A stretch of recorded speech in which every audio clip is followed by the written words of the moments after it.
Bienvenidos a todos al curso virtual de Física del Preuniversitario Popular Eloisa Díaz. Mi nombre es Felipe Barría y hoy veremos la segunda parte de la clase de Introducción a la Física. En esta clase veremos los aspectos operacionales que utilizaremos durante todo el semestre, como lo son las unidades de medida, su conversión, los tipos de magnitudes y algunos aspectos matemáticos que nos serán de utilidad. Como toda ciencia natural, la física es una ciencia empírica, es decir, se basa en la experimentación. La experimentación está íntimamente ligada al proceso de medición, que es la forma en la que nosotros describimos cuantitativamente a la naturaleza. Medir no es otra cosa que comparar una magnitud física con un estándar, que es una referencia. Por ejemplo, acá nosotros estamos comparando la masa de estos cuerpos utilizando a estos cuerpos como estándar. O por ejemplo, esta mujer está comparando la altura de la niña con este estándar de longitud. Las magnitudes físicas son estas propiedades que nosotros podemos medir a través de la comparación y las registramos a través de un número y una unidad de medida. Por ejemplo, acá tenemos expresada mi altura, 1.69 metros. El 1.69 metros es un número que expresa una lejanía o cercanía respecto a un punto de referencia que nosotros denominamos como cero. Y en cambio, la letra que lo acompaña al lado es la unidad, que es básicamente el estándar con el que yo comparo mi altura. La unidad de medida, cualquiera sea, en este caso el metro, es adoptada por convención. Y de tal forma que cualquier magnitud que yo mida con esta unidad se puede expresar como múltiplo de ella. Por ejemplo, cuando a mí me comparan con un estándar que está graduado en metros, yo mido 1.69 veces la unidad de ese estándar. O sea, mido 1.69 metros. Las magnitudes físicas se pueden clasificar de acuerdo a dos criterios. El primer criterio las clasifica en fundamentales y derivadas, mientras que el segundo criterio las clasifica como escalares o vectoriales. De acuerdo al primer criterio, tenemos las magnitudes fundamentales. Las magnitudes fundamentales están elegidas arbitrariamente por una convención de expertos.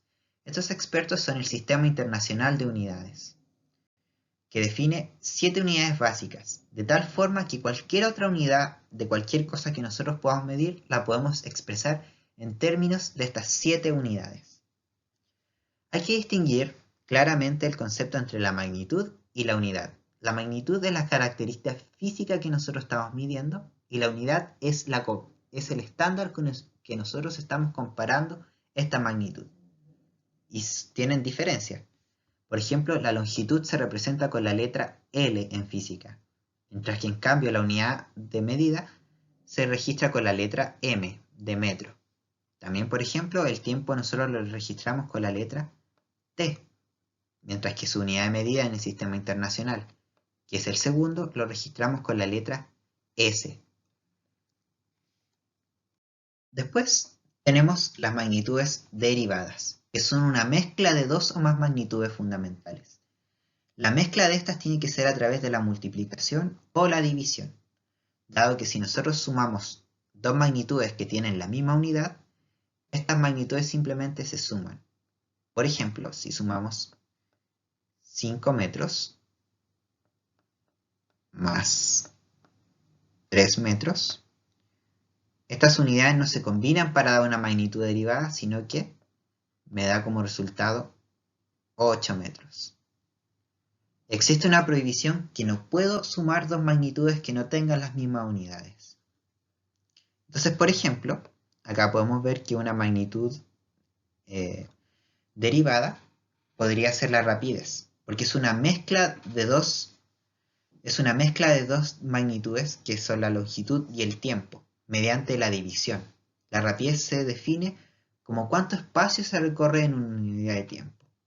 Por ejemplo, un móvil recorre 24 metros en un segundo. La magnitud derivada que sale de entonces es metros por segundo. Existen magnitudes derivadas que son una mezcla de más de 2. Por ejemplo, la energía es una mezcla de 3. Es kilogramo metro cuadrado por segundo cuadrado. Y es una forma tanto engorrosa de expresar.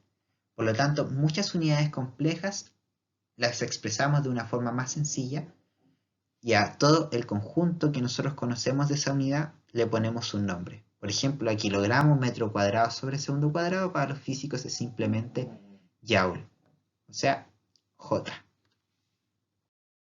A pesar de que el Sistema Internacional de Unidades recomienda ciertas unidades para medir ciertas magnitudes, como por ejemplo recomienda el metro para medir longitud, existen ciertas situaciones en las que es más práctico utilizar otra unidad para medir esta magnitud que la que recomienda el Sistema Internacional de Unidades.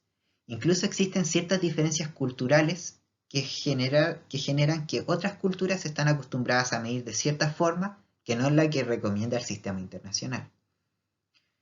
Entonces, para ello nosotros debemos convertir unidades. Debemos saber un procedimiento fácil y corto que nos permita intercambiar estas unidades. El método más común que enseñan en los colegios es la regla de 3, la cual nosotros formalizamos mediante el factor unitario. Por ejemplo, tenemos que los estadounidenses miden las distancias en millas y nosotros, los chilenos, ¿cierto? En general los latinoamericanos y el resto del mundo, medimos las distancias grandes en kilómetros. Acá tenemos un ejemplo práctico que nos podríamos topar en cualquier mapa.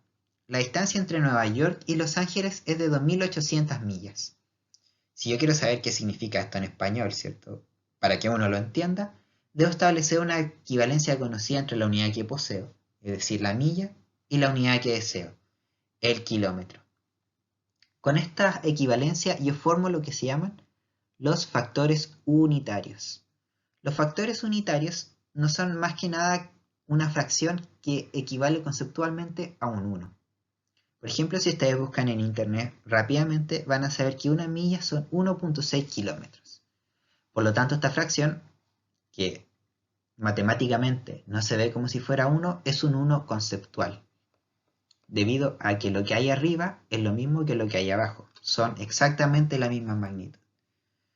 También, si yo invierto la fracción, lo de arriba sigue siendo lo de abajo, por lo tanto esta fracción también es un 1 conceptual. Acá fíjense que yo busqué cuánto equivale una milla en kilómetros. También es válido si ustedes buscan cuánto equivale un kilómetro en millas. Estos también son factores unitarios válidos. El método que nosotros vamos a utilizar ahora para conversión de unidades mediante el factor unitario es este simple procedimiento. Nosotros tomamos la unidad inicial, ¿cierto? En este caso serían nuestros 2.800 metros, y la multiplicamos por un factor unitario de tal forma que abajo tenga la unidad inicial de la que nos queremos deshacer y arriba tenga la unidad en la que queremos transformar. En este caso, yo tengo 2.800 millas y la unidad de la que me quiero deshacer son las millas. Por lo tanto, el factor unitario abajo tiene que tener la unidad milla. Y arriba tiene que tener la unidad que yo quiero, que en este caso es la unidad kilómetro. ¿Cuál factor unitario se adapta a eso? Claramente puede ser ese factor o ese factor. En este caso voy a utilizar este de acá. Entonces si yo multiplico este factor de acá, verán que milla con milla se cancela de forma muy elegante y el resultado simplemente me va a quedar en kilómetros. 2.800 por 1,6 me da 4.500 kilómetros, o sea, una distancia bastante considerable. Este factor se puede utilizar para cualquier tipo de conversión. De todas formas, si ustedes están cómodos utilizando la regla de 3, pueden seguir utilizándola. De acuerdo al segundo criterio, nosotros podemos clasificar a las magnitudes como vectoriales o escalares. El primer tipo son las magnitudes vectoriales, que son aquellas propiedades que nosotros las tenemos que representar como un vector, dado que deben siempre ser representadas con su módulo, dirección y sentido. Es decir, hay algunos tipos de magnitudes que no nos basta dar solamente un número, sino que tenemos que especificarle estas 3 características para dar una descripción completa. Estas se representan visualmente con una flecha por arriba. Por ejemplo, la velocidad es una magnitud vectorial. Por lo tanto, una buena representación sería esto. Sería v con una flechita arriba, representando que es una magnitud vectorial. Ahí vamos a ver qué significan estos símbolos. Los vectores se pueden representar como una flecha, y dependiendo si la representamos en un plano bidimensional o tridimensional, vamos a establecer sus componentes. En un plano de dos dimensiones, los vectores tienen dos componentes. Tienen la componente en X y tienen la componente en Y. El vector se puede representar algebraicamente como el par ordenado AB, ¿cierto? Que son sus componentes X y su componente Y, o simplemente como A por I tongo más B por J tongo. Estos vectores de acá se llaman vectores unitarios, I y J, que básicamente representan la unidad del eje. Por ejemplo, el vector Y tongo es el vector 1 del eje X. Entonces, en este caso, nuestro vector mide A veces el vector Y del eje X. Estas representaciones son completamente equivalentes. A pesar de que en el curso de física común no utilizaremos tan formalmente estas representaciones, debemos conocerlas. Las tres características de un vector son que tiene un módulo, corresponden al largo de la flecha y se calculan mediante el teorema de Pitágoras. Es decir, si ustedes conocen los lados del triángulo rectángulo, que son sus componentes A, B, el largo de la hipotenusa la pueden calcular mediante la raíz cuadrada de la suma de los catetos al cuadrado. La dirección del vector corresponde a la inclinación del vector respecto a un eje de referencia. Usualmente utilizamos el eje X como referencia. Puede estar representado mediante el ángulo respecto a la horizontal. O sea, la dirección se puede representar como la línea que lo contiene y el ángulo que tiene la línea que contiene al vector. El sentido corresponde básicamente hacia donde apunta la flecha y solo adquiere significado al ser comparado con otro vector o respecto a alguna referencia. Por ejemplo, si uno acá pusiera la referencia norte, sur, oeste, este, diríamos que este vector apunta hacia el noroeste y que este vector apunta hacia el suroeste. Es decir, necesitamos poner una referencia para definir el sentido del vector. Las magnitudes escalares son aquellas que son solamente el número acompañado en su unidad correspondiente. No representan una dirección, no van a ningún lado. Son propiedades intrínsecas de los cuerpos. Por ejemplo, la masa del cuerpo es una magnitud escalar porque es una característica propia de él. La masa no apunta hacia ningún lugar. La masa es una magnitud que el cuerpo tiene aquí en la Tierra o en el espacio. Sus diferencias con las magnitudes vectoriales es que estas no presentan dirección, pero sí un módulo y sentido en algunos casos. Por ejemplo, ciertas escalas de temperatura representan algún sentido.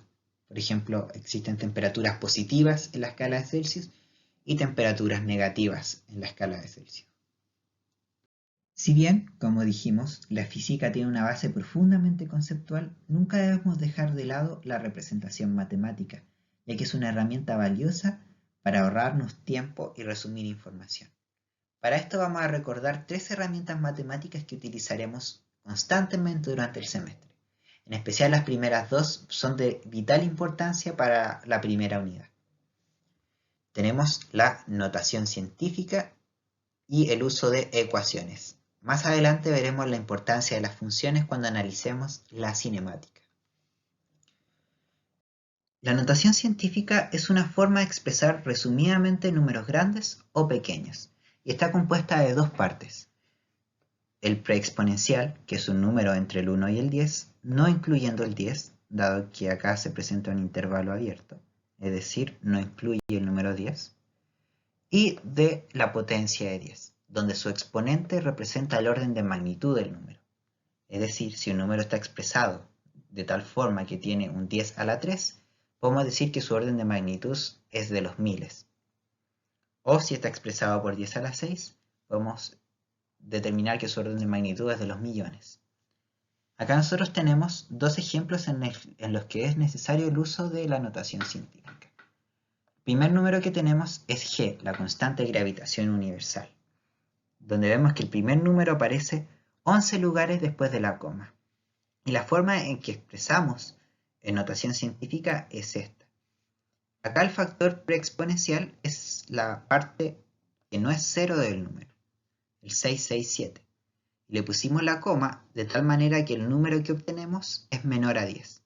En el caso, si hubiéramos puesto la coma acá, hubiéramos obtenido 66.7, que es mayor que 10. Por lo tanto, debemos colocar la coma en este punto, de tal forma que el número es menor que 10.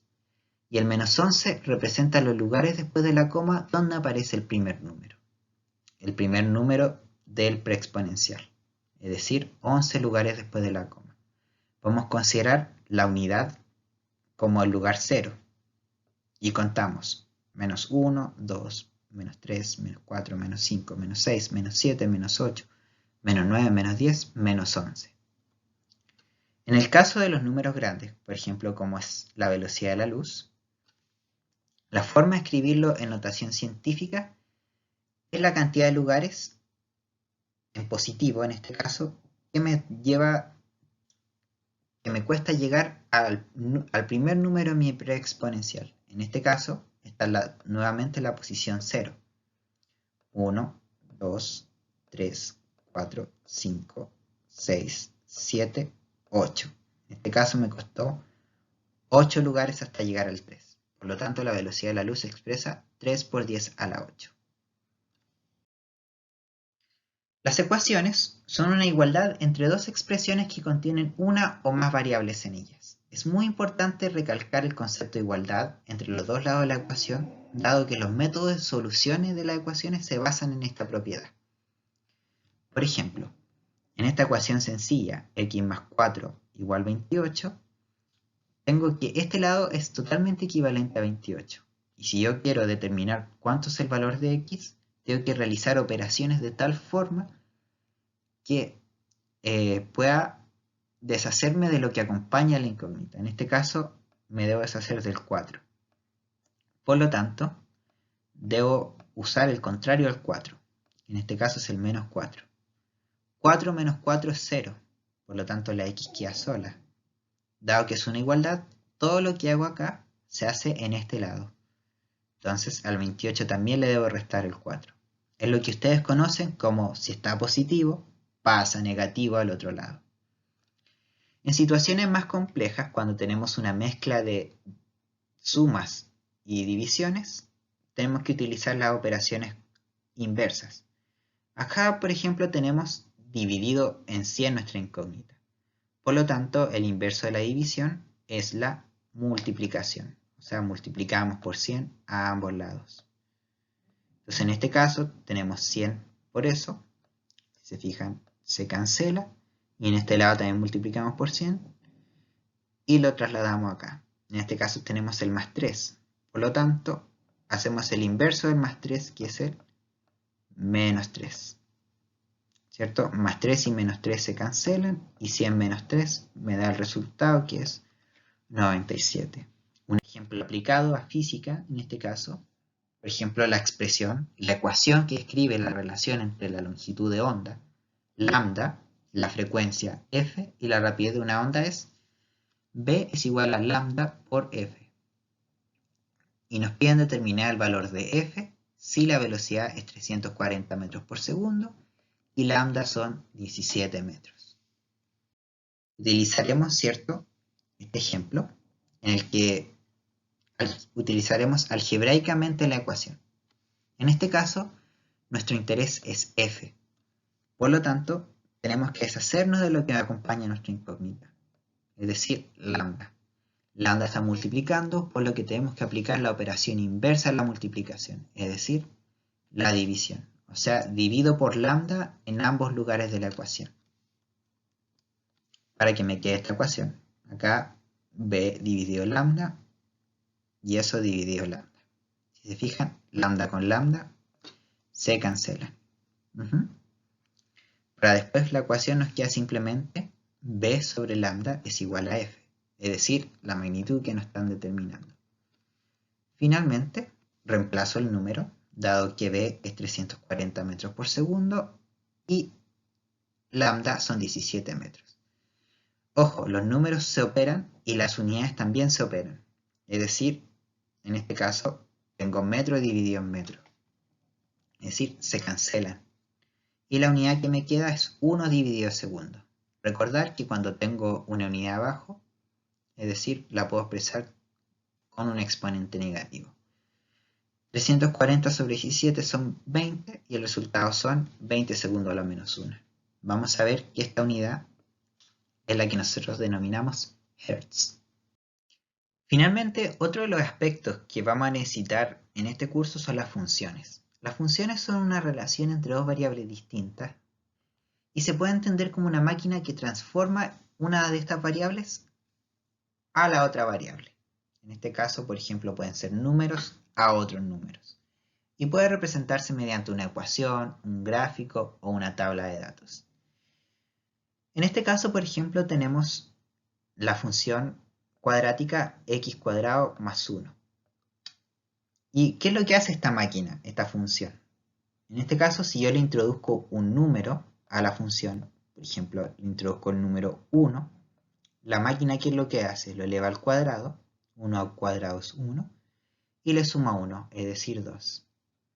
O sea, cuando en mi máquina entra el número 1, lo que sale es el número 2. Y así, consecuentemente, con todos los otros números. Si entra el 2, sale el 5. Y si entra el 3, sale el 10. Todos estos datos los puedo ir agrupando en una tabla de datos y puedo realizar un gráfico. Vamos a ver que los gráficos son de suma importancia para la unidad de cinemática, donde realizaremos un montón de análisis de cómo se comporta el movimiento a partir de los gráficos. Finalmente, me gustaría presentarles un poco el cronograma de lo que vamos a hacer durante el curso. Todas las clases que realizaremos mientras estemos en esta modalidad online van a ser clases pregrabadas. Es decir, las clases ustedes las van a ver antes de las clases en vivo. El 13 de abril vamos a hacer una clase con las reglas del curso, vamos a decir cómo va a funcionar más en específico. Y desde el 20 de abril vamos a realizar las clases correspondientes a las unidades. Por ejemplo, el 20 de abril vamos a hacer una revisión de los videos pregrabados de ondas. Y vamos a hacer 3 sesiones para que ustedes expresen todas sus dudas de estos videos. Si gastamos menos tiempo, podemos adelantarnos en el calendario, o si nos demoramos más, podemos extendernos. En este caso, si se fijan, tenemos 3 fechas aproximadamente libres que son de revisiones generales. Por lo tanto, tenemos bastante tiempo para revisar el calendario. Esperando, chicos, que les haya sido de utilidad este video. Nos vemos hasta la próxima videoconferencia. Hasta pronto.